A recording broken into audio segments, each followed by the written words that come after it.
আল্লাহ পাক আপনাকে ভালোবাসেন বলেই লক্ষ লক্ষ কোটি কোটি মানুষ এখন জেনা করছে। আজকের দিনে আপনি ওয়াজ মাহফিলে বসে আছেন। আল্লাহ পাক আপনাকে ভালোবাসেন বলেই আপনি আল্লাহকে সেজদা দেওয়ার তৌফিক পেয়েছেন। আপনি লা ইলাহা ইল্লাল্লাহ কালিমা শিখেছেন। আপনি এই যে কোরআন পড়তে শিখেছেন, কোরআন পড়ছেন, হাদিস পড়ছেন, নবীর দ্বীনের প্রতি মহব্বত আছে। আল্লাহ আপনাকে ভালোবাসেন বলেই হচ্ছে। কখন বুঝবেন আল্লাহ আপনাকে ভালোবাসে? যখন আল্লাহ পাকের অনুমোদিত কাজগুলো আপনার ভালো লাগবে। নামাজ পড়তে ভালো লাগছে, রোজা রাখতে ভালো লাগছে, কোরআন তেলাওয়াত করতে ভালো লাগছে, আল্লাহর জিকির করতে ভালো লাগছে, আলেম ওলামার সাথে থাকতে ভালো লাগছে। ঠিক আছে, আল্লাহর হালাল কাজগুলো যখন ভালো লাগবে বেশি বেশি, বুঝবেন আল্লাহ আপনাকে নির্ঘাত মহব্বত করেন। আর যখন আল্লাহ পাকের নিষেধগুলো, হারাম, মদ আমার ভালো লাগে না, জেনা ভালো লাগে না, আমার খারাপ জিনিস দেখতে ভালো লাগে না, খারাপ শুনতে ভালো লাগে না, বুঝবেন আল্লাহ আপনাকে ভালোবাসে। আর যখন দেখবেন খারাপের পিছনে আপনার ঝোঁক বেশি, দুর্নীতি করতে ভালো লাগে, সুদ খাইতে ভালো লাগে, ঘুষ খাইতে ভালো লাগে, কাউকে ঠকাইলে মনে হয় আমি স্মার্ট হয়ে গেলাম, হ্যাঁ, মানুষের টাকা আত্মসাৎ করতে ভালো লাগে, নামাজ না পড়ে ঘুম দিতে ভালো লাগে, ঠিক আছে, রমজান মাসে বিড়ি টানতে ভালো লাগে, ঠিক আছে, মেয়ের সাথে যে টাঙ্কি মারতে ভালো লাগে, তখন বুঝবেন যে আল্লাহ আপনাকে এখনো ভালোবাসেন বা আপনি আল্লাহর ভালোবাসা পাওয়ার যোগ্যতা হারিয়ে ফেলেছেন। আল্লাহ পাক আমাদেরকে বোঝার তৌফিক দান করুন। এখন আসি, আল্লাহ পাক এবং তার রাসূল আমাদেরকে এমন কি কি কাজ বলেছেন যেই কাজগুলো করলে আমরা সরাসরি আল্লাহর ভালোবাসা পাবো ইনশাআল্লাহ। জানার দরকার আছে কি নাই? আমি অল্প কয়েকটা কাজ বলে শেষ করছি। এক নাম্বার, আল্লাহ এবং তার রাসূল আমাদেরকে জানিয়েছেন আমরা যদি তাওহীদের উপর থাকতে পারি, একত্ববাদ, লা ইলাহা ইল্লাল্লাহ, আল্লাহর ভালোবাসা পাবো ইনশাআল্লাহ। যে ব্যক্তি শিরকের পাপে লিপ্ত আছে সে আল্লাহর ভালোবাসা পাবে না, যতক্ষণ না সে তওবা করে ফিরে আসছে। অতএব আল্লাহর ভালোবাসা পাওয়ার জন্য এক নম্বর কাজ কি ভাই? আল্লাহর তাওহীদের কালিমা লা ইলাহা ইল্লাল্লাহ এর উপর থাকা, শিরক বাদ দেওয়া। শিরক সম্পর্কে জানার জন্য একটা বই পড়েন, কিতাবুত তাওহীদ। কি নাম বললাম? কিতাবুত তাওহীদ। একটাই পড়েন, দেখবেন ইনশাআল্লাহ শিরক কাকে বলে, কত প্রকার, কি কোন কোন কাজ করলে শিরক হয় সব জানতে পারবেন ইনশাআল্লাহ। এই বইটা একটু কঠিন, এই বইটার ব্যাখ্যা বের হয়েছে, ব্যাখ্যা যুক্ত বই কিনবেন এবং যেগুলো বুঝবেন না ওলামায়ে কেরামকে জিজ্ঞাসা করবেন, কারণ সবগুলো কিন্তু বুঝতে পারবেন। এক নাম্বার। দুই, নবী সাল্লাল্লাহু আলাইহি ওয়াসাল্লামের অনুসরণ করলে আল্লাহ আমাদেরকে ভালোবাসবেন। দলিল, আল্লাহ পাক সূরা আলী ইমরানের মধ্যে বলছেন 31 নম্বর আয়াতে আল্লাহ বলছেন, কুল, হে নবী আপনি বলে দিন, ইন কুনতুম তুহিব্বুনাল্লাহ, তোমরা যদি, হে আদম সন্তান, হে উম্মতে মুহাম্মাদি, তোমরা যদি আল্লাহর ভালোবাসা পেতে চাও, ফাত্তাবিউনি, তোমরা আমাকে অনুসরণ করো। কাকে? আমাকে বলতে কাকে? রাসূলুল্লাহ সাল্লাল্লাহু আলাইহি ওয়াসাল্লামকে। তাহলে কি হবে? ইউহিব্বুকুমুল্লাহ, আল্লাহ পাকও তোমাদেরকে ভালোবাসবেন। বলে সুবহানাল্লাহ, আল্লাহ আমাকে ভালোবাসবেন ইনশাআল্লাহ। আর কি? ইয়াগফির লাকুম যুনুবাকুম, আল্লাহ পাক তোমাদের সমস্ত গুনাহ মাফ করে দিবেন। আল্লাহু গফুরুর রহিম, আল্লাহ পাক পরম করুণাময়, অসীম দয়ালু। তার মানে আল্লাহকে পাওয়ার, আল্লাহর ভালোবাসা পাওয়ার দুই নাম্বার কি মাধ্যম? নবী সাল্লাল্লাহু আলাইহি ওয়াসাল্লামের সুন্নত অনুযায়ী জীবন করা। ভাই শুরু করব কোত্থেকে? শুরু করবেন চেহারা থেকে। কোত্থেকে? চেহারায় দাড়ি ছেড়ে দিব ইনশাআল্লাহ, রাজি আছি তো? গোফ ছোট করে ফেলবো ইনশাআল্লাহ, রাজি আছি তো ইনশাআল্লাহ? চেহারায় সেজদার দাগ থাকবে ইনশাআল্লাহ, তার মানে নামাজি হতে হবে, ঠিক আছে? পোশাক পরিচ্ছদ হবে রাসূলুল্লাহ সাল্লাল্লাহু আলাইহি ওয়াসাল্লামের মতো, ঢিলে ঢালা মুত্তাকিদের পোশাক। চুল হবে কার মতো? মেসি নেইমারের মতো নাকি রাসূলুল্লাহ সাল্লাল্লাহু আলাইহি ওয়াসাল্লামের মতো? এখনকার ছেলে পেলে মা আমি করব, আমার নবী এইভাবে ওযু করতেন, এইভাবে করব, আমার নবী এইভাবে ইস্তেনজা করতেন, পেশাব পায়খানা করতেন, ওইভাবে করব। এই যে এখনকার ইংলিশ টয়লেট, এই ইংলিশ টয়লেটে বসে নবীর মতো ইস্তেনজা করা যায় না। যাবে? ওলামায়ে কেরামকে জিজ্ঞাসা করেন, নবী সাল্লাল্লাহু আলাইহি ওয়াসাল্লাম বাম পায়ে ভর দিয়ে ইস্তেনজা করতেন। কোন পায়ে? এখন বসেন ইংলিশের উপরে, বাম পায়ে কেমনে বসবেন? সম্ভব? ওই যে আমি বলি, এটা মজা করে বলি, কষ্ট থেকেও বলি, একদম বৈশ্বিক পলিটিক্যাল সিস্টেম থেকে শুরু করে বাথরুমের টয়লেট পর্যন্ত সবকিছুই চলছে পশ্চিমা আদর্শ। এখন সবকিছু, এভরিথিং, একদম বাথরুমের কমোড পর্যন্ত। এখন তো কমোডও উঠাই দিয়েছে, এখন সামনে একটা বালতি রেখে দেয় গামলার মতো, এখানেই পেশাব করতে হয়। দেখেন নাই মনে হয় আপনারা, দেখবেন অচিরেই এগুলো আসতেছে সামনে, দাঁড়ায় বসার কোনো সুযোগ নাই। আর সবগুলো মাপ সমান। আর কারো হাইট যদি 6 ফুট, কারো 5 ফুট হয়, তখন কি হবে? অ্যাডজাস্ট করতে হবে ধরে তখন, নাকি? যুবকরা বুঝতে পারছে, তখন কাউকে লম্বা হতে হবে, কাউকে খাটো হতে হবে, মাপ তো সমান। আর সবার মাপ যদি সমান না হয় এখন কি হবে? আল্লাহ পাক বোঝার তৌফিক দান। এগুলো শয়তানি না বলেন, শয়তানি না বলেন। বসে ইস্তেঞ্জা করতে হয় না, বসে ইস্তেঞ্জা না, এই পেশাবের ছিটা ফোটার কারণে কবরে আযাব হয় না। আপনারা হাদিসে জানেন না, নবীজি একটা কবরের পাশ দিয়ে যাচ্ছেন, তিনি থেমে গেলেন, থেমে গিয়ে বলছেন এই কবর দুটোতে আযাব হচ্ছে। কি হচ্ছে? কবরের আযাব। তিনি জানলেন কেমন করে? আল্লাহ পাক তাকে জানিয়েছেন, আল্লাহ পাক তাকে খবর দিয়েছেন এই কবর দুটো কি হচ্ছে? আযাব। নবীজি বলছেন এই কবর দুটোতে বড় কোনো পাপের কারণে আযাব হচ্ছে না। সাহাবীরা বলছেন তাহলে কি কারণে হচ্ছে ইয়া রাসূলুল্লাহ? তিনি বলছেন একজন পেশাব পায়খানা করে, পেশাব করে, স্পেশালি পেশাব করে এই ছিটা ফোটা থেকে সে সতর্ক থাকতো না। পেশাব করে ওই যে বলেন আমাদের ছেলেরা, প্যান্ট খারাপ ভাই, নামাজে যেতে পারবো না, নামাজে ডাকলে বলে ভাই প্যান্ট নষ্ট। তোমরা ভালো করে হাদিসে শোনো, এই ব্যক্তি বড় কোনো পাপ করে নাই, সে পেশাব করার পরে পবিত্র হতো না, মানে এর ছিটা ফোটা থেকে সাবধান থাকতো না, এই কারণে কবরে আযাব দেওয়া হচ্ছে। বলেন নাউজুবিল্লাহ। অন্য হাদিসে নবীজি বলছেন বেশিরভাগ কবরের শাস্তি পেশাবের ছিটা ফোটার কারণে হয়ে থাকে। আস্তাগফিরুল্লাহ, বলেন নাউজুবিল্লাহ। এই টয়লেটগুলোর মধ্যে পেশাবের ছিটা ফোটা লাগে না? তো এই কোরআনের মধ্য দিয়ে আল্লাহর ভালোবাসা পাওয়া যাবে ইনশাআল্লাহ। সর্বশ্রেষ্ঠ নফল আমলের মধ্যে একটা হচ্ছে কি? আল কোরআন তেলাওয়াত করা। আল্লাহ পাক আমাদেরকে তেলাওয়াত করার তৌফিক দান করুন। 3টা বললাম। 4 নাম্বার, বেশি থেকে বেশি আল্লাহর জিকির করা। কি করা ভাই? চলতে ফিরতে উঠতে বসতে অলওয়েজ সুবহানাল্লাহ, আলহামদুলিল্লাহ, লা ইলাহা ইল্লাল্লাহ, আল্লাহু আকবার, লা হাওলা ওয়ালা কুওয়াতা ইল্লা বিল্লাহ, এগুলো চলতে থাকবে। ঠিক আছে ইনশাআল্লাহ? চলতে ফিরতে পড়বেন আল্লাহুম্মা সাল্লি আলা মুহাম্মদ, আল্লাহুম্মা বারিক আলা মুহাম্মদ। ঠিক আছে? হাসবি আল্লাহ ওয়া নি'মাল ওয়াকিল, রাদিতু বিল্লাহি রাব্বান ওয়া বিল ইসলামি দীনান ওয়া বিমুহাম্মাদিন নাবিয়্যা। যত জিকির আজকার আছে চলতে ফিরতে অলওয়েজ পড়তে থাকবে। লা ইলাহা ইল্লাল্লাহ ওয়াহদাহু লা শারীকা লা, লাহুল মুলক ওয়া লাহুল হামদ ওয়া হুয়া আলা কুল্লি শাইইন কাদির। আস্তাগফিরুল্লাহাল্লাযী লা ইলাহা ইল্লা হুয়াল হাইয়ুল কাইয়ুম ওয়া আতুবু ইলাইহি, লা হাওলা ওয়া লা কুওয়াতা ইল্লা বিল্লাহ। এগুলো পড়তে থাকবেন। যে যত বেশি আল্লাহর জিকির করবে তার কলবে আল্লাহ তত বেশি নূর দিবেন ইনশাআল্লাহ। আর যার কলবে যত বেশি নূর সে তত বেশি আল্লাহর ভালোবাসা মহব্বত পাবে ইনশাআল্লাহ। কয়টা বলছি ভাই? 4টা। 1 নাম্বার কি ছিল? তাওহীদ। 2 নাম্বার নবীর সুন্নত। 3 নাম্বার বলেন কোরআন তেলাওয়াত করা। 4 নাম্বার বেশি বেশি আল্লাহর জিকির করা। 5 নাম্বার স্পেশালি 5 নাম্বার বেশি বেশি আল্লাহর কাছে তওবা করা। কি করা? যে আল্লাহর কাছে তওবা করে আল্লাহ তাকে মহব্বত করেন। আলহামদুলিল্লাহ, যে আল্লাহর কাছে তওবা করে আল্লাহ তাকে মহব্বত করেন। আমাদের নবীজি প্রত্যেক দিন 70 থেকে 100 বার আল্লাহর কাছে তওবা করতেন। বলেন সুবহানাল্লাহ। পারা যাবে তো ইনশাআল্লাহ? 6 নাম্বারটা হচ্ছে বেশি বেশি নামাজ আদায় করা। কি করা? আল্লাহকে পাওয়ার জন্য শ্রেষ্ঠ মাধ্যম হচ্ছে সেজদা করা। কি করা? আর সেজদা করা হয় সবচেয়ে শ্রেষ্ঠভাবে নামাজের মধ্য দিয়ে। কিসের মধ্য দিয়ে? ওয়াদা করতে পারি তো ইনশাআল্লাহ 5 ওয়াক্ত নামাজ পড়বো রেগুলার। আচ্ছা, এই দুনিয়াতে যত কিছু আছে, এই দুনিয়ার আকাশ বাতাস, নদী নালা, পানি, অক্সিজেন সবকিছু কার জন্য সৃষ্টি করা হয়েছে? গরু ছাগলদের জন্য, মানুষের জন্য। মূল দায়িত্ব কার? মূল অধিকার কার? মানুষের নয় কি? তাহলে এই পুরো বিষয়গুলো কি আল্লাহ পাকের ভালোবাসার বহিঃপ্রকাশ নয়? হ্যাঁ। আচ্ছা, এবার আসেন, আল্লাহ পাক আদম আলাইহিস সালামকে সৃষ্টি করে সমস্ত নাম শিক্ষা দিয়েছেন। এই যে নাম শিখানো মানে জ্ঞান শিখানো, এই জ্ঞান শিখানোটা কি আল্লাহর দয়া ভালোবাসা নিদর্শন নয়? একটু ধরায় দিচ্ছি আপনাদেরকে। এবার সামনে আসেন, আল্লাহ পাক ফেরেশতাদের সামনে তাকে উপস্থাপন করলেন, করে বললেন সব ফেরেশতা তোমরা যারা আছো সেজদা করো আদমকে। এই যে আমাদের পিতাকে সম্মানিত করা হচ্ছে, এটা কি ভালোবাসার বহিঃপ্রকাশ নয়? এবার আমাদের পিতাকে সম্মানিত করা হলো, ইবলিস সেজদা করলো না, সে কিয়াস করলো, বাতিল কিয়াস যুক্তি দিল আমি তার চেয়ে শ্রেষ্ঠ ইত্যাদি। আল্লাহ পাক ইবলিসকে অভিশপ্ত করলেন, আমাদের পিতা তাকে জান্নাতে রাখলেন।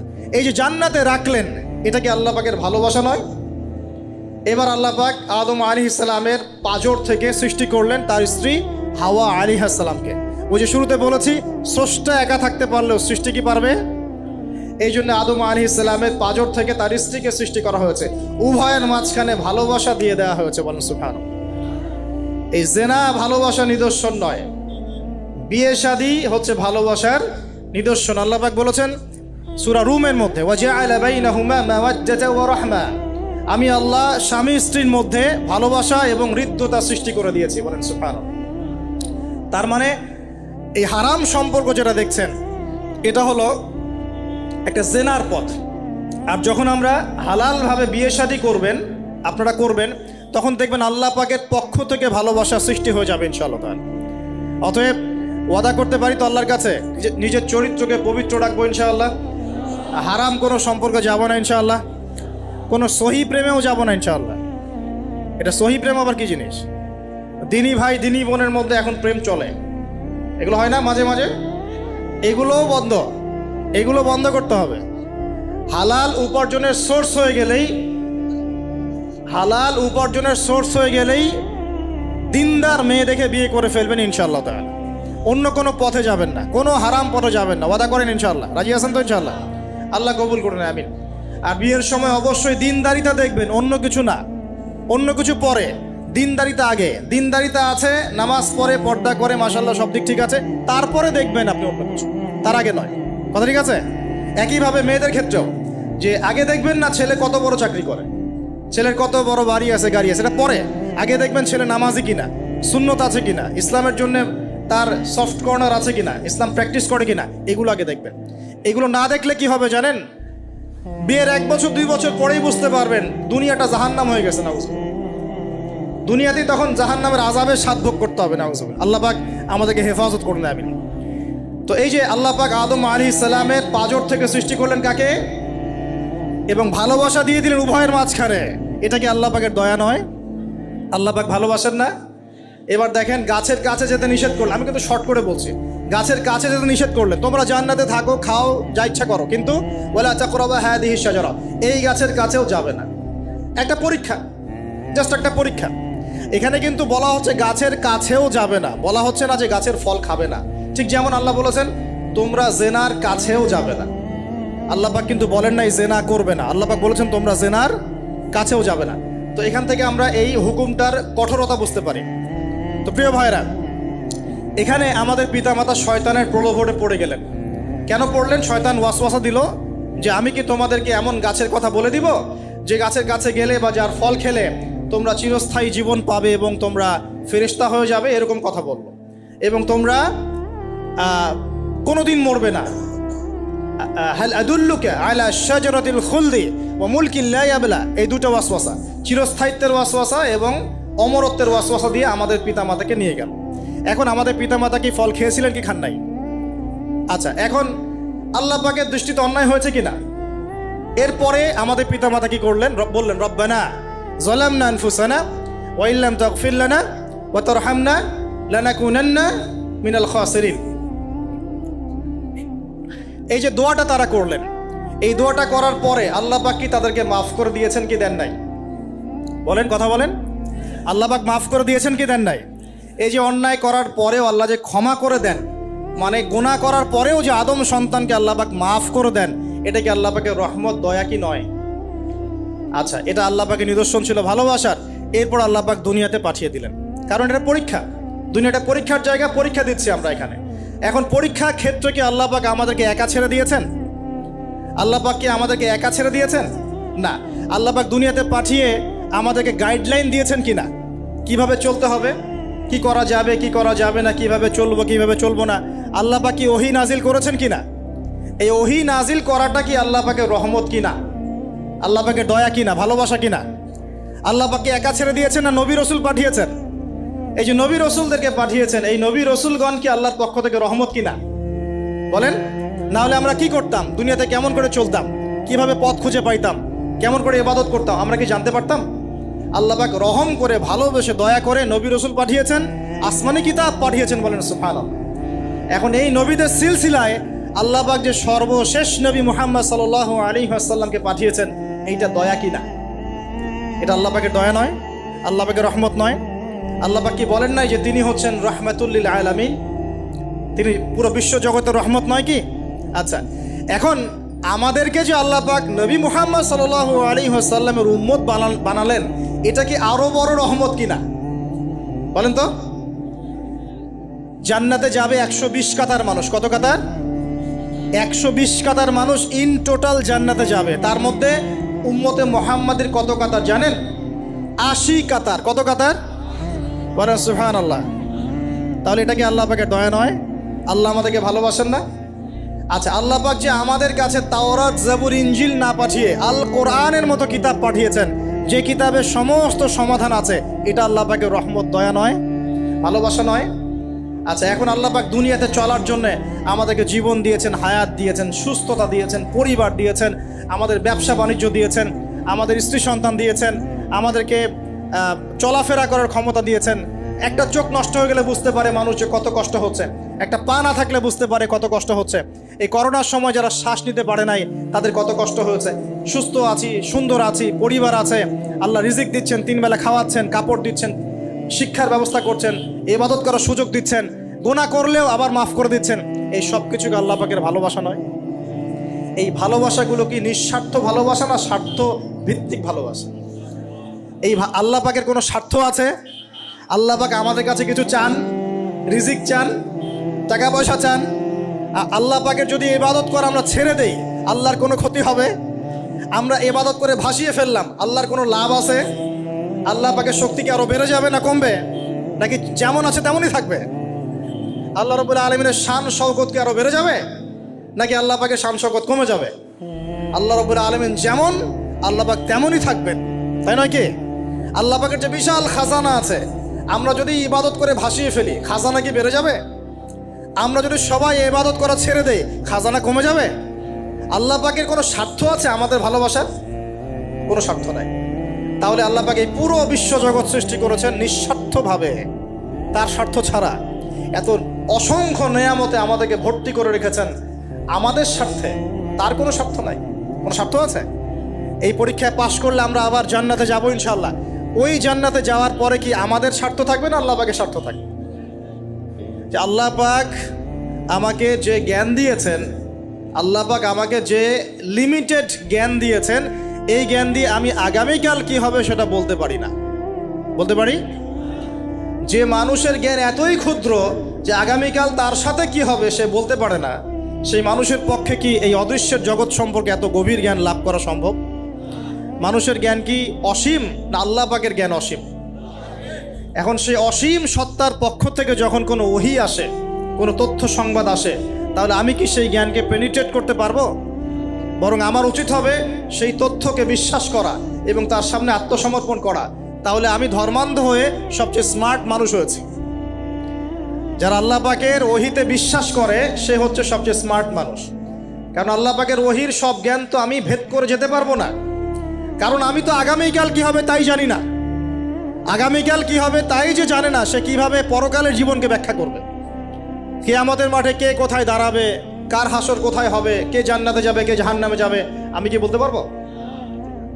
কার সাথে কোন ফেরেশতা আছে, কার সাথে কি আকৃতির শয়তান আছে, শয়তান তাকে কিভাবে ওয়াসওয়াসা দেয়, কবরে কি আযাব হয়, আত্মা কাকে বলে, স্বপ্নে মানুষ কেন দেখে হাসে কাঁদে, স্বপ্ন কিভাবে সত্যি হয়, এরকম অনেক প্রশ্ন আছে গায়েবের।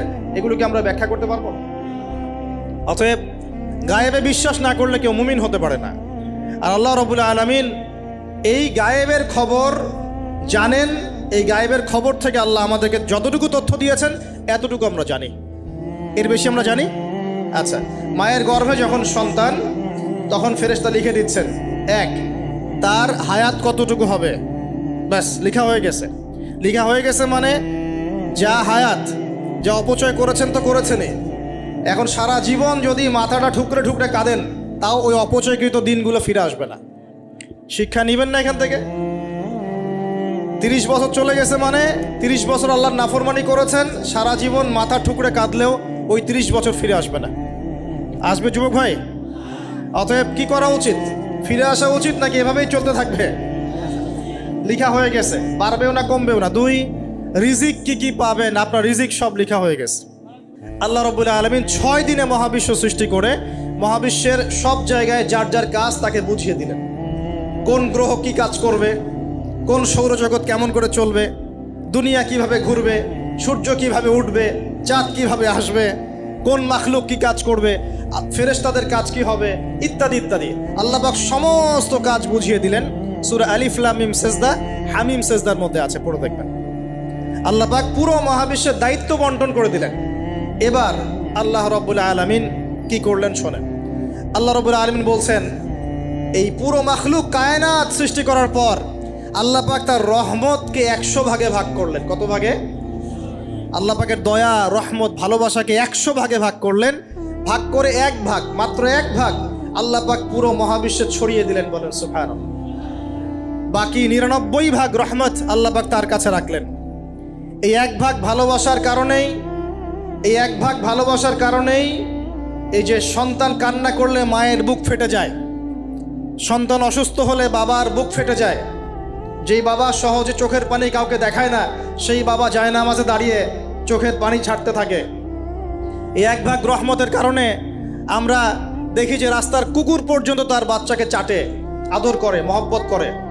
এই 1 ভাগ রহমতের কারণে আমরা আমাদের স্ত্রীদেরকে মহব্বত করি, স্ত্রীকে সুখে রাখার জন্য জীবনটা পর্যন্ত বিলিয়ে দেয়। সকাল থেকে রাত পর্যন্ত কোনো ক্ষেত্রে হারাম পথে যেতেও দ্বিধা করি না, স্ত্রী সন্তান সুখে থাক এই আশায়, তাই না ভাই? এই 1 ভাগ রহমতের কারণে গাভী দেখবেন, গাভী তার বাচ্চাকে প্রসবের পর চাটে, গাটা চেটে পরিষ্কার করে দেয়। এই 1 ভাগ রহমতে পুরো কায়নাত টিকে আছে। আর নবী সাল্লাল্লাহু আলাইহি ওয়াসাল্লাম বলছেন বাকি 99% রহমত আল্লাহ পাক তার কাছে রেখেছেন।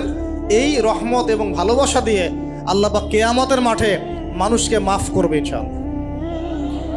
তার মানে বলেন আল্লাহু আকবার। তার মানে আমরা আশা করতে পারি ইনশাআল্লাহু তাআলা আমরা আল্লাহর জান্নাত পাবো ইনশাআল্লাহ। পাবো কি না? শুধু একটা কাজ যদি উম্মত করতে পারে জান্নাত পাবে। বলে দিব কোনটা? অনেক কাজই আছে কিন্তু স্পেশাল একটা কাজ, একটা। আল্লাহ রাব্বুল আলামিন মেরাজের রাতে তার নবীকে উঠিয়ে নিয়েছিলেন, উঠিয়ে নিয়ে কাছে নিয়ে আসছেন, একদম কাছে, আর যে আরশের কাছাকাছি। নবী সাল্লাল্লাহু আলাইহি ওয়াসাল্লাম বলছেন ওই সময় তার উপর 3টা স্পেশাল ওহী করা হয়েছে। কয়টা? 3টা। একটা হচ্ছে 50 ওয়াক্ত নামাজ। কত ওয়াক্ত? এটা কমতে কত ওয়াক্ত হয়েছে? 5। 5কেও কমানোর জন্য কোন নবী বলছিলেন? মুসা আলাইহিস সালাম বলছেন 5ও পারবে না, কমাই নিয়ে আসেন। 5ও যে পারবে না, মুসা আলাইহিস সালাম কেমন করে জানলেন? তার উম্মত 2 ওয়াক্ত নামাজ ফরজ। কয় ওয়াক্ত নামাজ ফরজ ছিল? ওই 2 ওয়াক্ত তার আদায় করতে পারে নাই। এই অভিজ্ঞতা থেকে তিনি বলেছেন যে আপনার উম্মত 5 ওয়াক্ত পারবে না। সত্যি না মিথ্যা কথাটা? আসলেই কি উম্মত 5 ওয়াক্ত নামাজ পড়তে পারছে? আচ্ছা, যাই হোক, আল্লাহ পাক আমাদেরকে পড়ার তৌফিক দান করুন। দ্বিতীয় ওহী হচ্ছে সূরা বাকারার শেষের 3টা আয়াত। কয় আয়াত? সূরা বাকারার শেষের 3 আয়াত ওহী করেছেন কে? আল্লাহ রাব্বুল আলামিন। কোনো ব্যক্তি যদি রাতের বেলা সূরা বাকারার শেষের 3টা আয়াত পড়ে সারা রাত ইবাদত করার নেকি পাবে ইনশাআল্লাহ।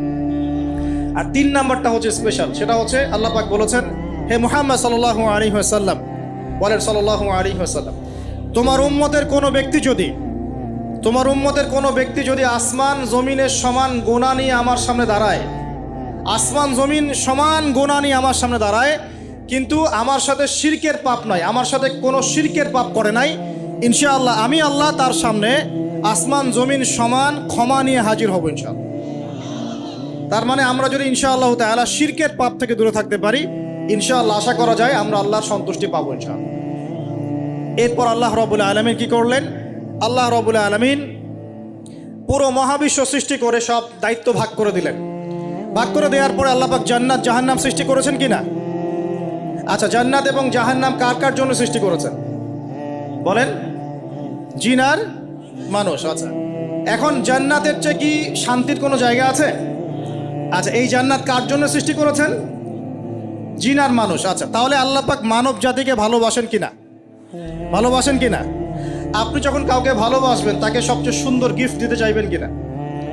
তার জন্য সবচেয়ে ভালোটা কিনতে চাইবেন কিনা? আল্লাহ পাক জান্নাত তৈরি করেছেন কাদের জন্য? আমাদের জন্য। তার মানে আল্লাহ পাক আমাদেরকে ভালোবাসেন কিনা? অবশ্যই বাসেন। খেয়াল করে দেখেন, আত্মীয়তার সম্পর্ক আপনি বজায় রাখবেন। মনে রাখবেন, আমি বারবার একটা কথা বলেছি আপনাদের ওয়াজ মাহফিলে, যে পৃথিবীতে যে কাজই করবেন আল্লাহর সন্তুষ্টির জন্য করবেন। আত্মীয়তার সম্পর্ক বজায় রাখবেন আল্লাহর সন্তুষ্টির জন্যে, তাদের কাছে কিছু পাওয়ার আশায় না। যখনই আপনি কারো কাছে কিছু পাওয়ার আশা করবেন আপনি কষ্ট পাবেন।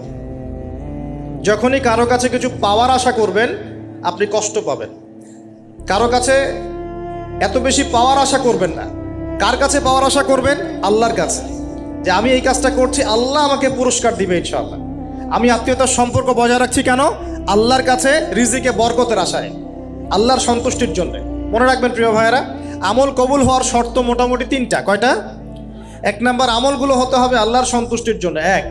2 নাম্বার, আমলটা হতে হবে রাসূলুল্লাহ সাল্লাল্লাহু আলাইহি ওয়াসাল্লামের পদ্ধতিতে, অন্য কারো পদ্ধতিতে নয়।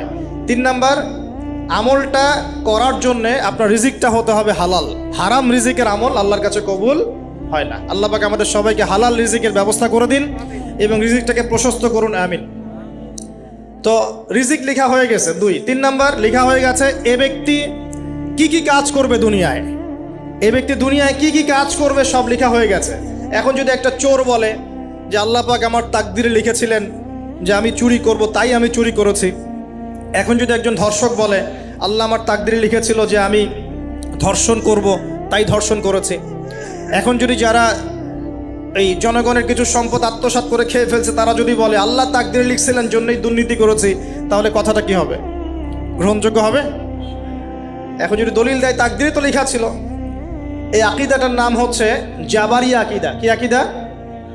জাবারিয়া। এমন একজন ব্যক্তি উমর রাদিয়াল্লাহু আনহুর দরবারে এসেছিল, চোর চুরি করেছে, ধরা পড়েছে। উমর রাদিয়াল্লাহু আনহু বলেছেন হাত কেটে ফেলো। তখন সে বলছে যে আমার হাত তো কাটা যাবে না, কেন? আল্লাহ পাক তাকদিরে লিখেছেন আমি চুরি করব, তাই চুরি করেছি। তো উমর রাদিয়াল্লাহু আনহুর সামনে এই কথাটা বলেছে। আর উমর রাদিয়াল্লাহু আনহু কি বিচক্ষণ মানুষ ছিলেন না বোকাশোকা ছিলেন? বলেন, তার মতো শাসক পাওয়া যাবে? তার মতো আরো একজন শাসক আসবে ইনশাআল্লাহ পৃথিবীতে। তার নাম কি? নবী ঈসা আলাইহিস সালাম, ইনশাআল্লাহ তাআলা। এবং তার আগে আরো একজন ইমাম আসবেন। তার নাম কি? তার নাম হচ্ছে মুহাম্মদ। কি নাম? তার নাম মুহাম্মদ, তার উপাধি হচ্ছে মাহদি। কখন আসবেন?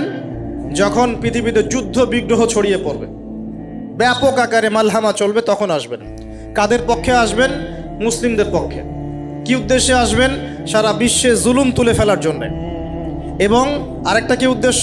ওই জেরুজালেম উদ্ধার করার জন্য। কোন জেরুজালেম? যেটা এখন ইহুদিরা দখল করে আছে। চারপাশে আরবরা, মাঝখানে ও কেমন করে দখল করে আছে? আরবদেরকে হাতের মুঠোয় নিয়ে নিয়েছে। এই কারণে মুনাফিকদের উপর টিকে আছে সে, এবং তার পশ্চিমা মিত্রদের উপর টিকে আছে। ঈসা আলাইহিস সালাম কেন আসবেন? এই জায়গাটা পুনরুদ্ধার করার জন্য। ঈসা আলাইহিস সালাম কি পরাজিত হবেন না বিজয়ী হবেন? কত বছর বিশ্ব শাসন করবেন? 40 বছর। এগুলো হবে বিশ্বে, এগুলো হওয়া এখনো বাকি আছে। আরও কি হবে? মুসলিমরা কনস্ট্যান্টিনোপল আবার জয় করবে। এই কনস্ট্যান্টিনোপলের মধ্যে ফিতনা দেখা দিবে অচিরেই, মুসলিমরা ওইটা আবার দখল করবে ইনশাআল্লাহ তাআলা। আরও কি হবে? বললাম ভূমিকম্পের বছরগুলো আসবে সামনে, এবং মুতায়নুন শাদীদ, মহামারীও আসবে। আরও কি? বড় বড় 3টা ভূমিকম্প বাকি আছে এখনো। আগে বলেছি লেকচারে, একটা পৃথিবীর পূর্বে, একটা পশ্চিমে, একটা মাঝখানে। এগুলো এখনো বাকি আছে। বিশ্বে অনেক কিছু হওয়া এখনো বাকি আছে। এখন যা দেখছি এগুলোই সব না, এগুলো চলে যাবে। সময় কি হবে? চলে যাবে। আরও নতুন সময় আসবে ইনশাআল্লাহ তাআলা। আমাদের দায়িত্ব কি? আমাদের দায়িত্ব পরিস্থিতি বুঝে দিন ধরে রাখা, আমল করা এবং মানুষকে দিনের দিকে আহ্বান করা। আমরা যদি দায়িত্ব পালন না করি তাহলে কি হবে? আল্লাহ পাক আমাদেরকে সরিয়ে দিয়ে নতুন কওম নিয়ে আসবেন। আল্লাহ পাক সূরা মুহাম্মাদে বলেছেন, ওয়া ইন তাতাওয়াল্লাউ, তোমরা যদি মুখ ফিরিয়ে নাও, ইয়াস্তাবদিল কওমান গায়রাকুম, আল্লাহ পাক নতুন কওমকে তোমাদের জায়গায় স্থলাভিষিক্ত করবেন। সুম্মা লা ইয়াকুনু আমসালাকুম, তারা তোমাদের মতো হবে না, মানে আমাদের মতো অপদার্থ হবে না। উম্মার বিজয়ের শর্ত কি? আল্লাহ সূরা মুহাম্মাদেই বলেছেন, ইন তানসুরুল্লাহ ইয়ানসুরুকুম, তোমরা আল্লাহর দ্বীনকে সাহায্য করো, তবেই আল্লাহ তোমাদেরকে সাহায্য করবে। ওয়া ইউসাব্বিত আকদামাকুম, তোমাদের পা আল্লাহ দৃঢ় করে রাখবেন। আমরা আল্লাহকে সাহায্য না করলে আল্লাহ পাক আমাদেরকে সাহায্য করবেন না। সিম্পল। আল্লাহ পাক সূরা রা'দের মধ্যে বলছেন, ইন্নাল্লাহা লা ইউগাইয়িরু মা বিকওমিন হাত্তা ইউগাইয়িরু মা বিআনফুসিহিম, আল্লাহ পাক কোনো কওমের অবস্থা ততক্ষণ পরিবর্তন করেন না যতক্ষণ না সেই কওম তার নিজের অবস্থার পরিবর্তনের চেষ্টা করে। তাহলে আমাদের পরিবর্তন কেন হচ্ছে না? কারণ আমরা নামাজ ছেড়ে দিয়েছি। 90% মুসলিমের দেশে কত পার্সেন্ট নামাজ পড়ে চিন্তা করে দেখবেন। আমরা কোরআন ছেড়ে দিয়েছি। 90% মুসলিমের দেশে কত পার্সেন্ট বিশুদ্ধ করে কোরআন তেলাওয়াত করতে পারে একটু খোঁজ নিয়ে দেখবেন। কোরআন শুমারি করে দেখেন, নামাজ শুমারি করে দেখেন, তাহলে বুঝতে পারবেন। আর যারা কোরআন পড়তে জানে তাদের মধ্যে কত পার্সেন্ট কোরআনের অর্থটা বোঝে, এটা আরও বড় বিষয়। তারপরে আবার কারা মেনে চলে, এটা আরও বড় বিষয়। আর আমরা কতজন মানুষ দিন ইসলামকে সামগ্রিক দিন হিসেবে মানি, এটাও একটা বড় বিষয়। আমরা মানি ঠিকই, আংশিক। যেমন ইবাদত বন্দেগীর জীবনে মুসলমান, অর্থনৈতিক জীবনে গিয়ে আবার সুদখোর, এমন না বিষয়টা? এমন হয় না বিষয়টা? ইবাদত বন্দেগীর জীবনে আমি পাক্কা মুসলিম, কপালে সেজদার দাগ আছে মাশাআল্লাহ, দাড়ি টুপিও আছে মাশাআল্লাহ, কিন্তু ব্যবসায় গিয়ে মাপে কম দিচ্ছি না, ব্যবসায় গিয়ে আমি আরাম ভেজাল দিচ্ছি কিনা, এরকম হচ্ছে কি না? হচ্ছে। কিন্তু সে কিন্তু মুসলিম এবং নামাজও পড়ে। তা আমাদের সমস্যা ভাই এখানেই। এখন এই সমস্যাটা সলভ করলে ইনশাল্লাহ সব সমস্যা সলভ হয়ে যাবে ইনশাল্লাহ। সমস্যাটা কি, আমরা ইসলামটাকে আংশিকভাবে মানি, পরিপূর্ণ জীবনে ইসলাম বাস্তবায়ন করতে পারছি না। আমি আপনি হয়তো কেউই পারছি না, ফখর করলে বলার নাই যে আমি খুব পারছি, আসলে আমিও পারছি না। কারণ এই যুগে এটা পারাটা খুব ডিফিকাল্ট, এই যুগে পারাটা কি খুবই কঠিন। কিন্তু এটাই তো এই যুগের চ্যালেঞ্জ। নবীজি বলেছেন তোমাদের সামনে এমন যুগ আসছে যে যুগে ঈমান ধরে রাখাটা হাতের মধ্যে আগুন ধরে রাখার মতো হবে। তবে সুসংবাদ ওই যুগে তাদের জন্যে যারা আমার সুন্নতকে আবার জীবিত করতে পারবে, যে আমার মৃত সুন্নতকে জীবিত করবে, আল্লাহ পাক তাকে দুধ মানে প্রেমময়। আল্লাহ পাক ভালোবাসেন কি না? তাহলে এই পুরো মহাবিশ্ব সৃষ্টি করে আল্লাহ পাক কি মহাবিশ্বের মধ্যে ভালোবাসা ছড়িয়ে দেন নাই? হতে পারবে। আর এই দুর্বলতার কারণ কি জানো? পর্নোগ্রাফি। পর্নোগ্রাফির মধ্য দিয়ে গোপন পাপ, তাই না ভাই? এই যুগে এইসব পাপ থেকে বেঁচে থাকা খুবই ডিফিকাল্ট, খুবই ডিফিকাল্ট। কিন্তু বিশ্বাস করেন, এই কথাটা শোনেন, যদি কোনো ব্যক্তি, যুবক, স্পেশালি যুবক যার যৌবনের তাড়না আছে, এই যুবক যদি পবিত্র জীবন যাপন করতে পারে, আল্লাহ পাক ওই যুবককে দেখে অবাক হয়ে যান। এবং কেউ যদি প্রকাশ্য গোপন জেনা থেকে বেঁচে থাকতে পারে, সাক্ষাৎ মৃত্যুর হাত থেকে আল্লাহ তাকে বাঁচাতে পারে। জীবনে যত পাপ করেছেন এই পাপগুলোর কাছে খাতায় লিখবেন যে আমি এই পাপ জীবনে করেছি। মনে করেন, নিজের সাথে অনেস্ট হবেন, আয়নার সামনে দাঁড়াবেন, চোখ বন্ধ করে রাত্রেবেলা শুয়ে চিন্তা করবেন যে আমার তো বয়স হয়ে গেল 30, 40, 50, সারা জীবনে কি কি বড় বড় পাপগুলো করেছে। চিন্তা করে দেখবেন আপনি খুঁজে পাবেন। আমি দোয়া করি যে আপনি খুঁজে না পান, কিন্তু পাবেন ইনশাআল্লাহ। আপনি বহু নামাজ আপনি পড়েন নাই, কাজা করেছেন, বহু রোজা আপনি রাখেন নাই, যাকাত ফরজ হয়েছে সেই কবে আপনি দেন নাই, হ্যাঁ হজ ফরজ হয়ে গেছে কবে করছেন না, করেন নাই, বোনের সম্পত্তি দেন নাই, প্রতিবেশীর সম্পত্তি মেরে খেয়েছেন। কোনো ক্ষেত্রে দেখা যেতে পারে, এটাও হতে পারে এমনটাও যে আপনি জনগণের সম্পদও মেরে খেয়েছেন, এমন হতে পারে আপনি করাপশনে ছিলেন, হতে পারে জিনা করেছেন, মদ খেয়েছেন, ইত্যাদি ইত্যাদি, সুদ খেয়েছেন। অনেস্টলি খাতায় লিখেন, লেখার পরে শেষ রাত্রে উঠে চোখের পানি ছেড়ে দিয়ে আল্লাহর কাছে 2 রাকাত নামাজ পড়ে বলেন, আল্লাহুম্মা আনতা রাব্বি লা ইলাহা ইল্লা আনতা খালাকতানি আনা আবদুক ওয়া আনা আলা আহদিক ওয়া ওয়া'দিকা মাস্তাতা'ত আউযু বিকা মিন শাররি মা সানা'ত আবু'ু লাক বিনি'মাতিকা আলাইয়া ওয়া আবু'ু বিযানবি ফাগফিরলি ফাইন্নাহু লা ইয়াগফিরু যুনুবা ইল্লা আনতা। এটা সাইয়্যিদুল ইস্তিগফার, ইস্তিগফারের সর্দার। যে ব্যক্তি সকালে পড়বে, রাত্রের আগে যদি মারা যায় জান্নাতি, রাত্রে পড়বে সকালের আগে মারা গেলে জান্নাতি। হিসনুল মুসলিম বইয়ের মধ্যে আছে। কোন বই? হিসনুল মুসলিম। তোমরা যে ফোন সারাদিন চালাও, ভালো কিছু অ্যাপস ডাউনলোড করো। হিসনুল মুসলিম একটা অ্যাপসও আছে, ডাউনলোড করে দেখো, সব দোয়া কালামগুলো এখানে দেয়া আছে না? আচ্ছা, এটা যদি না পড়েন এতটুকু বলবেন, আস্তাগফিরুল্লাহাল্লাযী লা ইলাহা ইল্লা হুয়াল হাইয়ুল কাইয়্যুম ওয়া আতুবু ইলাইহি। চোখের পানি ছেড়ে দিয়ে পাপ থেকে তওবা করে ফিরে আসতে হবে। এটা কাজ নাম্বার 1। এটা কত নম্বর কাজ? 1 নম্বর কাজ। কারণ আমরা জানি না যে আমরা কে কতদিন বাঁচবো, জানি? কিন্তু মানুষের চলাফেরা দেখলে মনে হয় যে মানুষ জানে। একটা ফয়সালা আল্লাহ পাক দিলেন, এখন আমি চিন্তা করব যে এই নামাজ পড়তে আল্লাহ পাক বলেছেন, আমি চিন্তা করছি যে নামাজ কেন পড়বো, নামাজ পড়ার কি দরকার, এর বৈজ্ঞানিক উপকারিতা কি, হ্যাঁ নামাজ পড়লে এর পিছনে দর্শন কি, এর পিছনে যুক্তি কি।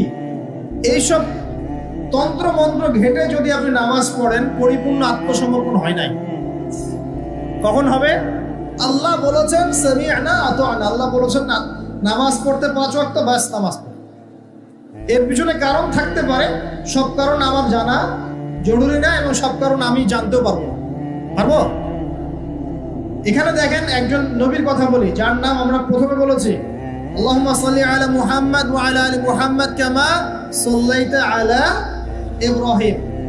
নবী মুহাম্মদ সাল্লাল্লাহু আলাইহি ওয়াসাল্লামের নামের সাথে ইব্রাহিম আলাইহিস সালামের নাম কেন, অন্য নবীর নাম নয় কেন? প্রশ্ন করতে হবে না? কারণ হচ্ছে নবী সাল্লাল্লাহু আলাইহি ওয়াসাল্লামের জীবনের যে ধারা, এবং ইব্রাহিম আলাইহিস সালামের জীবনের ধারাগুলো হুবহু একই রকম। শুধু নবী সাল্লাল্লাহু আলাইহি ওয়াসাল্লাম শেষে গিয়ে মক্কা থেকে পুরো জাজিরাতুল আরবে ইসলামিক খিলাফা কায়েম করেছিলেন। ইব্রাহিম আলাইহিস সালাম ওই সময়টা হয়তো পান নাই। That's all. এখন দেখেন ইব্রাহিম আলাইহিস সালাম সম্পর্কে আল্লাহ পাক কি বলছেন। আল্লাহ পাক বলছেন ইয ক্বালা লাহু রাব্বুহু আসলিম ক্বালা আসলামতু লিরাব্বিল আলামিন। আল্লাহ পাক যখনই ইব্রাহিমকে বলেছেন আলাইহিস সালাম আত্মসমর্পণ করো, ইব্রাহিম আলাইহিস সালাম আত্মসমর্পণ করেছেন, বলেছেন আসলামতু লিরাব্বিল আলামিন, আমি জগৎ সমূহের প্রতিপালকের সামনে আত্মসমর্পণ করলাম। একটা মিসাল দিচ্ছি, তার সন্তানকে জবাই করতে বলেছিলেন, মনে আছে? সন্তান বলেছিল যে ইয়া আবাতি ফাআল মা তু'মার, হে আমার আব্বা আপনাকে যে আদেশ করা হয়েছে আপনি তাই করেন। সাতাজিদুনি ইনশাআল্লাহু মিনাস সাবিরিন, ইনশাআল্লাহ আপনি আমাকে ধৈর্যশীল পাবেন। ইব্রাহিম আলাইহিস সালাম জবাই করার আগে কি আল্লাহকে প্রশ্ন করেছিলেন যে এর পিছনে যুক্তি কি, এর পিছনে দর্শন কি, এর পিছনে বিজ্ঞান কি? নাকি আল্লাহ আদেশ করেছেন বাস করেছেন? কোনটা? আল্লাহ পাক আদেশ করেছেন, চোখ বন্ধ করে কাজ করতে গিয়েছেন। এবং এই নবীকে আল্লাহ পাক বলছেন হুয়া সাম্মাকুমুল মুসলিমিন, তিনি তোমাদের নাম দিয়েছেন মুসলিম। তাহলে প্রথম মুসলিম কে পাচ্ছি আমরা এখানে? প্রথম সারির মুসলিম কে পাচ্ছে? ইব্রাহিম আলাইহিস সালাম, যিনি আল্লাহ আদেশ আসলেই বাস্তবায়ন করতে চলে যান। এর নাম প্রকৃত মুসলিম, আত্মসমর্পণ করা। আমরা কি সবকিছুর সামনে আত্মসমর্পণ করতে পারছি? যদি পারতাম তাহলে ইবাদত বন্দেগীর জীবনে পাক্কা মুসল্লি হয়ে অর্থনৈতিক জীবনে পাক্কা সুদখোর কেন হচ্ছে? আমরা নামাজ পড়ি না? নামাজ 5 ওয়াক্ত করি মাশাআল্লাহ, কিন্তু ব্যবসা করতে গিয়ে মাপে কম কেন দেই? ব্যবসা করতে গিয়ে আমি মজুদদারি কেন করি? আমি অন্যকে কেন ঠকাই? কেন ভেজাল মিশাই? পণ্যের সাথে ভেজাল কেন মিশাই? অর্থনৈতিক জীবনে গিয়ে আমি সুদ কেন খাই? ঘুষ কেন নিব? দুর্নীতি কেন করব যখন আমি 5 ওয়াক্ত নামাজ পড়ি? তার মানে কি জানেন? তার মানে আমরা এই আয়াতের উপর আমল করতে পারি নাই। কোন আয়াত? আল্লাহ পাক বলেন উদখুলু ফিস সিলমি কাফা, তোমরা পরিপূর্ণরূপে ইসলামে প্রবেশ করো। এটা আয়াত আমল হয়েছে? কখন পরিপূর্ণ প্রবেশ হবে? যখন জীবনের প্রতিটা ক্ষেত্রেই আমরা ইসলাম পালন করতে পারব। ইসলামকে শুধু ইবাদত বন্দেগীর জীবনেই, খালি নামাজ রোজা হজ জাকাতের নামই কি ইসলাম? ব্যবসা ইসলাম নাই, পরিবারে নাই, অর্থনীতির মধ্যে নাই, রাজনীতির মধ্যে তো নাই। এটাতে থাকার দরকার নাই। এটা আমরা যা ভালো বুঝি তাই। এখানে ইসলামের হেদায়েতের দরকার নাই। এখানে পশ্চিমে অনেক তন্ত্র আছে, সেকুলারিজম আছে, ডেমোক্রেসি আছে, কমিউনিজম আছে। ইসলামের প্রয়োজন আছে? কোনো দরকার নাই।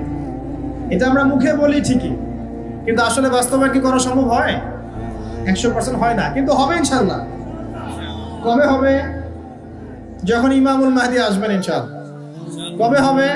যখন ঈসা ইবনে মারইয়ামকে আল্লাহ আবার পাঠাবেন ইনশাআল্লাহ, তখন হবে। আমি একটা ভবিষ্যৎবাণী বলে যাই, এটা আমার ভবিষ্যৎবাণী না। কে বলেছেন?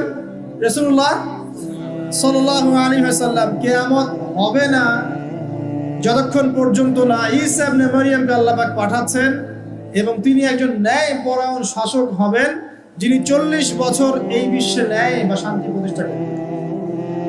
কে বলেছেন এটা? মুহাম্মদ সাল্লাল্লাহু আলাইহি ওয়াসাল্লাম।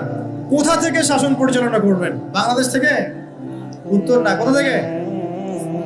যেই জায়গাটার মানে আমাদের মালিকানার জায়গা, সেখান থেকে আমাদের মুসলিম ভাই বোনদেরকে আজকে নির্মম নির্যাতন করে বের করে দিয়েছে না, ওই জেরুজালেম থেকে ইনশাআল্লাহ তাআলা তিনি সারা বিশ্বে ইসলাম প্রতিষ্ঠা করবেন ইনশাআল্লাহ। বিশ্বাস করেন? এটা সত্য কথা। এখনকার অবস্থা থেকে বোঝা যায়। এখন তো মনে হচ্ছে ইসলামের সাথে, বিশ্বের শাসনের সাথে মুসলিমদের কোনো সম্পর্কই নেই, তাই মনে হয় না? কিন্তু এমনটা থাকবে না ইনশাআল্লাহ। বিশ্বাস করেন, এমনটা থাকবে না। হয়তো আমি অপদার্থ একজন মানুষ, আমি অপদার্থ, হয়তো আমরা অনেকে অপদার্থ, আমাদের দ্বারা হচ্ছে না, কিন্তু আল্লাহ পাক এমন একটা প্রজন্ম নিয়ে আসবেন ইনশাআল্লাহ, যারা আল্লাহ পাকের জমিন আল্লাহর দিনটা প্রতিষ্ঠা করবে ইনশাআল্লাহ। দিন পালন আর প্রতিষ্ঠা এক জিনিস নয়।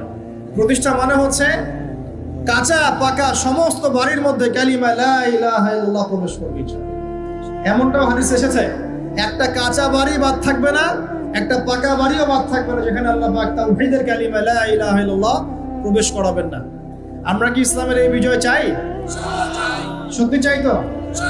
তাহলে আজকে অ্যালার্ম দিব আর রাত্রেবেলা খেলা দেখতে উঠে যাবো ইনশাআল্লাহ, নাকি ভাই? এই বিজয় চাইলে কি লাগবে আমাদের? আমরা পশ্চিমা সংস্কৃতি অনুসরণ করব, ওদের মতো করে তেলাপোকা ছাড় দিব, নাকি? তেলাপোকা ছাড় বোঝেন নাকি? মাথায় মনে হয় কিছু কিছু ইঁদুর আর তেলাপোকা ছেড়ে দিয়েছে, চেটে চেটে চুলগুলো এগুলো থেকে নাই করে দিয়েছে, সামনে এখানে একটু চুল আছে মাথা। তেলাপোকা ছাড় যুব সমাজ করছে না? কাপড় চোপড়, পোশাক পরিচ্ছদ, তামাদ্দুন, তাহজিব সবকিছু পশ্চিমাদের থেকে নেওয়া হচ্ছে না? সংস্কৃতি নেওয়া হচ্ছে না? আজে বাজে সুদ সুদ ঘুষের সংস্কৃতি চলছে না? অশ্লীলতা, পর্নোগ্রাফি চলছে না? বেলাল্লাপনা, বেহায়াপনা চলছে না? বেপরদামি চলছে না? এগুলো করতে থাকলে কি আমরা সেই বিজয়ী জাতি হতে পারবো কিনা? আমার খোলা একটা প্রশ্ন আপনার কাছে। আমি তো আপনাকে কিছু চাপাই দিতে পারবো না, পারবো? একজন দায়ী বা একজন আলেম বা যে মুআল্লিম, তার কাজ কতটুকু? এতটুকু, এই 2 লাইন, ফাযাক্কির, তুমি উপদেশ দিবে। ইন্নামা আনতা মুযাক্কির, তুমি উপদেশ দাতা। লাস্তা আলাইহিম বিমুসাইতির, তুমি মানুষের উপরে দারোগা নও। আমরা কি দারোগা? শুধু প্রচার করা। যে ব্যক্তি রিসিভ করবে, কবুল করে নেবে, আল্লাহ তাকে দুনিয়াতেও সম্মানিত করবে ইনশাআল্লাহ, পরকালেও করবে ইনশাআল্লাহ। উসমান রাদিয়াল্লাহু আনহু যত বড় বিজনেসম্যান ছিলেন, এখন এত বড় বিজনেসম্যান আছে? তো কি ছিল না সেই স্বর্ণযুগে? ওই স্বর্ণযুগের সুন্নতি আমাদেরকে আমল করতে হবে। আল্লাহ পাক তৌফিক ইনায়াত করুন, আমিন। প্রিয় মা ও বোনেরা, পর্দা ছাড়বেন না। আপনাদের জন্য 4টা কাজ: স্বামীর আনুগত্য করা, লজ্জাস্থানের হেফাজত করা, আপনার 5 ওয়াক্ত সালাত ঠিকঠাক মতো আদায় করা এবং রমজান মাসে সাওম রাখা। নবীজি বলেছেন সাল্লাল্লাহু আলাইহি ওয়াসাল্লাম, জান্নাতের যে কোনো দরজা দিয়ে ইচ্ছা আপনি প্রবেশ করতে পারবেন। আপনার জন্য সহজ। আর স্বামীর আনুগত্য বলতে আমি বুঝাইনি স্বামীর দাসত্ব করতে হবে, এটা বলিনি। এখনকার কিছু ফ্যামিলিস্ট মেয়ে আছে, ওরা আনুগত্য শব্দ মনে হয় যে দাসত্ব মনে হয়। আনুগত্য দাসত্ব এক জিনিস না। আনুগত্য কি? স্বামী কোরআন সুন্নাহর অনুকূলে কোনো কথা বলেছে, আপনি মানবেন। স্বামী বলছে পর্দা করো, তোমাকে ভালোবেসে বলছি তুমি পর্দা করো, তুমি আমার অনেক প্রিয় একজন মানুষ, তুমি বেপর্দায় বাইরে যাবা, লোকজন দেখবে, কেমন হয়? ঠিক আছে, তোমাকে তো আমিই বিয়ে করেছি, তুমি আমার মানুষ, তোমাকে দেখবে কেন? ঠিক আছে, তো এখন স্বামী ভালো কথা বলেছে, আপনি শুনলেন, এটা আনুগত্য। আর ওই স্বামী যদি বলে আসো তো আমার কলিগরা এসেছে, ওকে খাবার সার্ভ করতে হবে, আসো খাবারটা পরিবেশন করো, এখন আপনি বেপর্দা হয়ে আপনার স্বামীর কলিগের সামনে খাবার পরিবেশন করতে শুরু করলেন, এটা কি আনুগত্য করতে হবে? এটা তখন আপনি আনুগত্য করবেন না।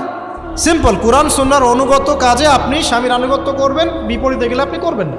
স্বামীর আনুগত্য মানে স্বামীর দাসত্ব নয়। আর এই হাদিসটা আপনি কেন ভুলে যান যে আল্লাহ রাসূল সাল্লাল্লাহু আলাইহি ওয়াসাল্লাম বলেছেন, আল্লাহ ছাড়া যদি কাউকে সেজদা করা যেত, সম্মান বুঝাচ্ছেন, আল্লাহ ছাড়া যদি কাউকে সেজদা করা জায়েজ হতো, আমি মেয়েদেরকে বলতাম যেন স্বামীকে সেজদা করে। কেন? কারণ আপনাকে রেসপন্সিবিলিটি, আপনার খাবার, আপনার ফুড, আপনার শেল্টার, আপনার মানে পুরো দায় দায়িত্ব নিজের হাড় ভাঙা পরিশ্রম দিয়ে, জীবনের ঝুঁকি নিয়ে স্বামী আপনার জন্য করে। সে আপনার সম্মান পাওয়ার যোগ্য তো? সে কি আপনার সম্মান পাওয়ার যোগ্য নয়?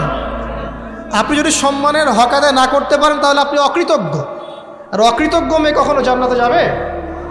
একটা হাদিসে আছে, বেশিরভাগ মেয়ে জাহান্নামের যাওয়ার অন্যতম কারণ হচ্ছে তারা স্বামীর সাথে কুফুরি করে। কি করে? মানে সারা জীবন স্বামী ভালোবেসে যায়, ভরণ পোষণ দিয়ে যায়, সব চাহিদা পূরণ করে যায়, একদিন দেখবেন কথা কাটাকাটি হয়েছে, ওই দিন বলে বসবে যে তোমার কাছে আমি কিচ্ছু পাই নাই সারাদিন। এই যে কুফুরি, এই কারণে তারা জাহান্নামে যেতে পারে বেশি। আল্লাহ হেফাজত করুন। আমি আরেকটা কারণ হচ্ছে যে বেপর্দা। আপনাকে 4টা মূলনীতি ফলো করতে হবে। 1, এমন কোনো পোশাক পরবেন না যে পোশাকটা আটো সাটো, যেটা পরলে আপনার গায়ের কাঠামো বোঝা যায়। এটা বোরখা হলেও পরা যাবে না। আমি কি বুঝাতে পারছি? ডিজিটাল বোরখা দেখেন নাই? দেখছেন? মাশাআল্লাহ। আর কারা কারা দেখছেন? এদিকে চোখ বেশি যায় না? আচ্ছা, এমনি দেখা যায়, চোখ দিতে হয় না, এমনি দেখা যায়। ডিজিটাল বোরখা চলবে না, ডিজিটাল বোরখা চলবে না। আমার মত, এটা আমি মত দিচ্ছি, আমি আল্লাহর রাস্তায় সময় দিয়েছি অনেক দিন, এবং এখানে যে পর্দাটা শেখানো হয় এরকম পর্দা আমি অন্য কোথাও দেখিনি। এত চমৎকার পর্দা শেখানো হয়। কারা কারা সময় লাগিয়েছেন? 3 দিন 7 দিন সময় দিয়েছেন কারা কারা? বেশিরভাগই দেন নাই, সমস্যা নাই। দিতে হবে, আমি বাধ্যতামূলক বলিনি আপনাকে। বলেছি এখানে পর্দা শেখানো হয়, চমৎকার পর্দা শেখানো, যে এখানে চোখটা পর্যন্ত তাদের ঢেকে রাখার তালিম দেওয়া হয়। যাই হোক, যেখানেই শেখেন অ্যাটলিস্ট পর্দাটা শিখলেই হলো। এমন পোশাক হবে না যেই পোশাকটা আটো যেটা পরে আপনার গায়ের কাঠামো বোঝা যায়। 2 নম্বরে এমন পোশাক পরা যাবে না যেই পোশাকটা পরলে বাহির থেকে ভিতরের অঙ্গ দেখা যায়। দেখেছেন? দেখেন নাই? দেখছেন হুজুর? আচ্ছা, আপনারা তো সব দেখেন দেখি। তারপরে 3 নাম্বার, এমন পোশাক পরা যাবে না যেটা অমুসলিমদের সাথে সাদৃশ্য আছে। কথা বুঝতে পারছেন? অমুসলিমদের ধর্মীয় বিষয়ের সাথে সাদৃশ্য আছে এমন পোশাক মুসলিম মেয়েদের পরা যাবে না। এর মানে এই নয় যে অন্য ধর্মকে আপনি আক্রমণ করবেন, এটাও নয়। যে যার ধর্ম তাদের স্বাধীনতা মতো পালন করবে। মুসলিমরা বাধা দিবে না। মুসলিমরা দাওয়াত দিতে পারে। কি করতে পারে? দাওয়াত দিতে পারে যে ভাই, যে লা ইলাহা ইল্লাল্লাহর কনসেপ্ট আপনাকে বোঝাচ্ছি, আল্লাহ ছাড়া কোনো মাবুদ নাই, মুহাম্মদ সাল্লাল্লাহু আলাইহি ওয়াসাল্লাম সর্বশেষ রাসূল, এই কোরআন পড়ুন, হাদিস পড়ুন, দেখুন এটাই হচ্ছে মানবতার মুক্তির সনদ।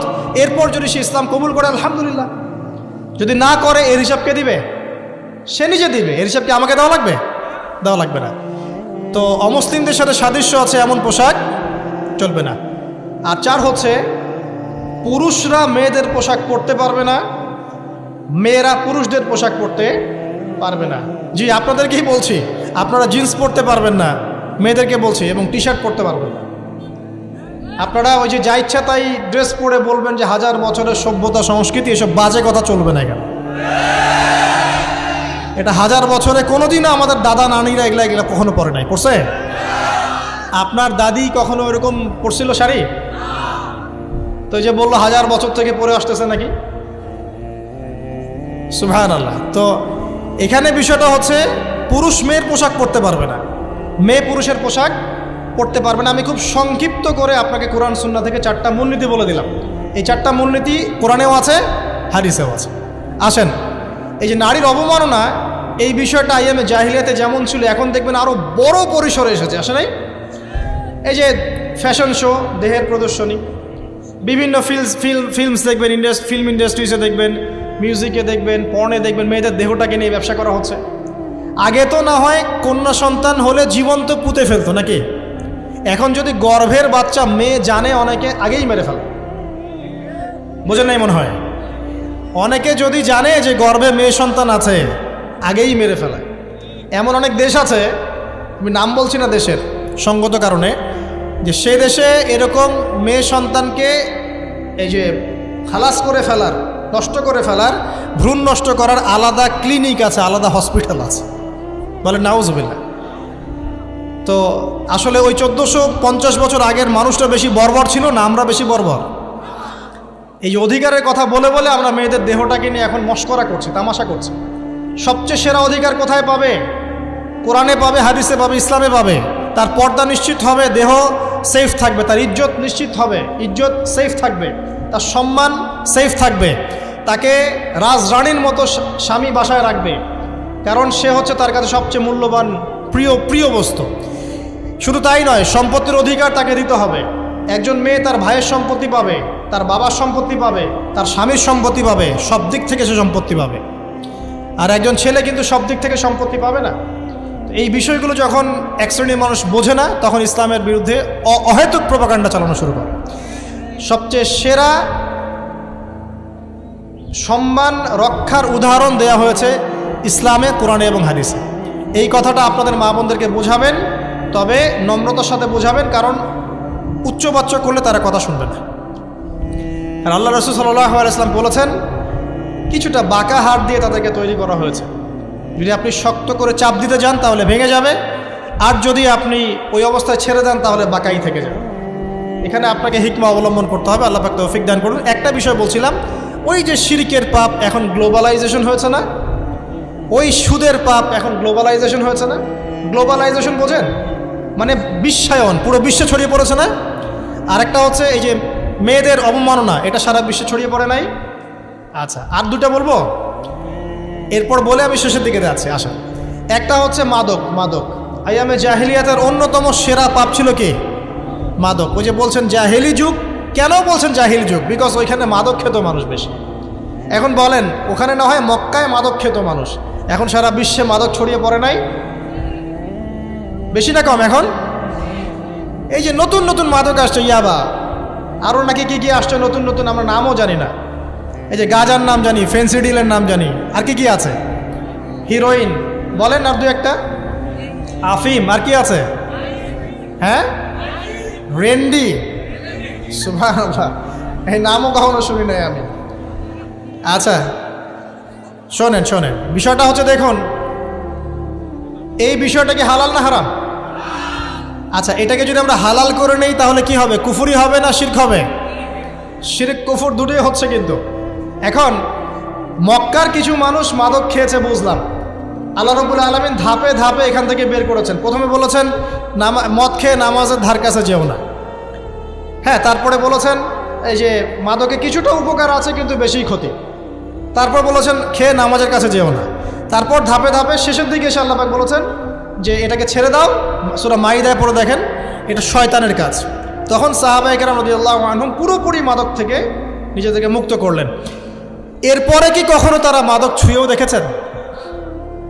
বরং মাদক দ্রব্য সেবন করলে 40টা লাঠি বেত্রাঘাত করতে হয়, ইসলামিক শাস্তি। কয়টা লাঠি? আর উমর রাদিয়াল্লাহু আনহুর সময়ে 40 লাঠিকে বাড়িয়ে 80 লাঠি করা হয়েছে। কত লাঠি? 80 লাঠি। কিন্তু আরও একটা পাপের শাস্তি আছে, বলবো? অপবাদ, এখন যেটা বেশি দেওয়া হয়, অপবাদ, মিথ্যা অপবাদ, সতী সাদী নারীর উপরে মিথ্যা অপবাদ, এর শাস্তি হচ্ছে 80 লাঠি। আবার 100 লাঠির শাস্তি আছে, 100 লাঠি। এটা কিসের জানেন? জিনা, জিনা। এই যে যারা করছেন, এর শাস্তি হচ্ছে 100 লাঠি। তাও জনসমক্ষে দিতে হবে, গোপনে না। আর 1 বছরের জন্য এলাকা ছাড়া করতে হবে। রজম একটা শাস্তি আছে, রজম। এটা কি? রজম মানে পাথর নিক্ষেপ করে হত্যা। এটা তো বর্বর, তাই না? অমানবিক, মধ্যযুগীয়। এসব কথা শুনছেন না? শোনেন, কিছু কিছু বিষয় আছে যে বিষয়গুলো করার পরে এই পৃথিবীতে মানুষ বেঁচে থাকার অধিকারটা হারিয়ে ফেলে। কথা বুঝতে পারছেন না? কিছু কিছু পাপ আছে, এগুলো করলে পরে মানুষ এই পৃথিবীতে বেঁচে থাকার অধিকারটা হারায় ফেলে। যেমন কোনো বিবাহিত ব্যক্তি যদি জেনা করে, নাউজুবিল্লাহ, কোনো ছেলে যদি কোনো ছেলের সাথে যৌন সম্পর্ক করে, সমকামী করে, বা এটাকে যেটা গে মানে যেটা কি বলে, সমকামিতা, ঠিক আছে, এই কাজ যদি কেউ করে, নোংরা কাজ যদি কেউ করে, কোনো মেয়ে যদি কোনো মেয়ের সাথে এরকম কোনো কাজ করে, একই পাপ। এইসব পাপ করলে পরে এই পৃথিবীতে বেঁচে থাকার অধিকারটা সে হারিয়ে ফেলে। কথা কি বুঝতে পারছেন? আচ্ছা, তখন শাস্তি হচ্ছে আল্লাহ রাব্বুল আলামিন পাথর নিক্ষেপ করে হত্যা করতে বলেছেন। কারণ হচ্ছে সে এত গর্হিত একটা কাজ করেছে যেটা এই শাস্তি পাওয়ার সম্পূর্ণ যোগ্য। এবং কওমে লূত নামে যে কওম ছিল, ওই কওমটাকে আসমানে উঠিয়ে আল্লাহ পাক পাথর বর্ষণ করে এভাবেই শেষ করে দিয়েছে। জর্ডান একটা দেশ আছে না, জর্ডান, জর্ডানের পাশে ডেড সি নামে একটা জায়গা আছে, ডেড সি, মৃত সাগর। ওইখানে সাদুম নামে একটা গোত্র থাকতো। কোন গোত্র? সাদুম। ওই সাদুম গোত্র এরকম সমকামী ছিল। আল্লাহ রাব্বুল আলামিন লূত আলাইহিস সালামকে পাঠিয়েছিলেন, তারা হেদায়েতের বাণী শোনে নাই। আল্লাহ পাক ওদেরকে আসমানে উঠিয়ে পাথর নিক্ষেপ করে উল্টা দিকে দাফন করে দিয়েছে। তো কিছু কিছু পাপ আল্লাহ পাক সহ্য করেন না, আল্লাহ পাকের আরশ কেঁপে ওঠে। এই পাপগুলো সেরকম পাপ। কথা বুঝতে পারছেন? তো এই যে জিনা, পর্নোগ্রাফি, ব্যভিচার, পরকে, এগুলোর মধ্য দিয়ে আমরা নারীর অবমাননা করছি না? এবং ধর্মের মাধ্যমেও মাঝে মাঝে করছি, যখন আমরা ধর্মের নামে মেয়েদের অধিকার দিচ্ছি না। অনেকেই সম্পত্তির অধিকার দিচ্ছেন না, অনেকেই শিক্ষিত করছেন না, অনেকেই আরও যৌতুক নিচ্ছেন না, যৌতুক নিচ্ছেন না অনেকেই। যে বিয়ের সময় যৌতুক নেয়, এটা তো মেয়ের উপর, মেয়ের পিতার উপর টর্চার করা, সম্পূর্ণ হারাম, সম্পূর্ণ হারাম। তারপরে দেখবেন, রিপোর্টগুলো পড়ে দেখবেন যে এই বছর 2000 কত, এটা 22, এই 22-এই গভর্নমেন্ট রিপোর্ট অনুযায়ী নিবন্ধিত প্রায় 1339টা ধর্ষণের মামলা হয়েছে। তো এটা এখন অ্যাভেলেবল, যে কোনো সব জায়গায় ধর্ষণ হচ্ছে, এখন অ্যাভেলেবল। মানুষ এটাকে স্বাভাবিক মনে করছে, এখন নর্মাল, নর্মাল ধর্ষণ হতেই পারে, মানুষ এখন এমন মনে করছে। প্রত্যেক দিন পেপার খুলবেন, দেখবেন রেপের খবর, প্রত্যেক দিন খবর শুনবেন ধর্ষণের খবর। আর সব খবর তো আসে না, আসে হয়তো 10%, 20%, 30%, বেশিরভাগই আসে না। এলাকায় মোড়ে মোড়ে দেখবেন, গ্রামে গঞ্জে শহরে বন্দরে খালি ইফটিজিং দেখবেন, খালি ইফটিজিং। মেয়েদেরকে যৌন হয়রানি করা হচ্ছে বাসে, অটোতে, টেম্পুতে, সব জায়গায়। বাসের মধ্যে মেয়েকে রেপ করে ফেলা হচ্ছে। একটা বাচ্চা মেয়ে যে বোঝেও না যে সেক্সুয়াল বিষয়গুলো কি জিনিস, ওকেও রেপ করা হচ্ছে। এই যে মহামারী, আপনি তো বুঝতে পারছেন না যে আমরা কোন সমাজে আছি। এই সমাজে আপনার মেয়ে তো সেফ না, আমার মেয়ে তো সেফ না। আমার মেয়ে, আপনার মেয়ের ভবিষ্যৎ কি হবে, এর ভবিষ্যতের নিশ্চয়তা কে দিবে? আপনার মেয়ের ইজ্জতের ভবিষ্যতের নিশ্চয়তা কে দিবে? এই নিশ্চয়তা দেওয়ার মতো মানুষ কোথায়, নেতা কোথায়? কারো ঘরের স্ত্রী, কারো ঘরের বোন, কারো ঘরের মেয়ে এখন সেফ না। যে কোনো দিন, যে কোনো জায়গায়, যে কোনো দুর্ঘটনা হতে পারে। বাসে, ট্রাকে, ট্রেনে, অটোতে, সব জায়গায় হতে পারে। আর এগুলোকে আমরা প্রমোট করছি, এখন নগ্নতাকে প্রমোট করছি, পর্নকে প্রমোট করছি। এই নগ্নতা, পর্ন, এসব দিয়ে মানুষের মাথাটাকে পুরো জানোয়ার বানিয়ে ফেলা হয়েছে। পর্ন দেখাতে দেখাতে ছেলেদের মাথাটাকে জানোয়ার, পশু বানিয়ে ফেলা হয়েছে। এরা এখন বোঝে না যে মেয়ে কি জিনিস, মা কি জিনিস, বোন কি জিনিস, তাও বোঝে না। ভাই বোনের সাথে জেনা করেছে, চাচাতো বোন চাচাতো ভাইয়ের সাথে জেনা করছে, চাচাতো ভাই ফুফাতো বোনের সাথে জেনা করছে। রংপুরের খবর শুনলাম যে মায়ের সাথে ছেলেও জেনা করেছে, নাউজুবিল্লাহ। এগুলো কেন হচ্ছে? এই মহামারী কেন হচ্ছে? কি সমাধান দিবে? সমাধান ইসলামে ছিল, আমরা নেই নাই।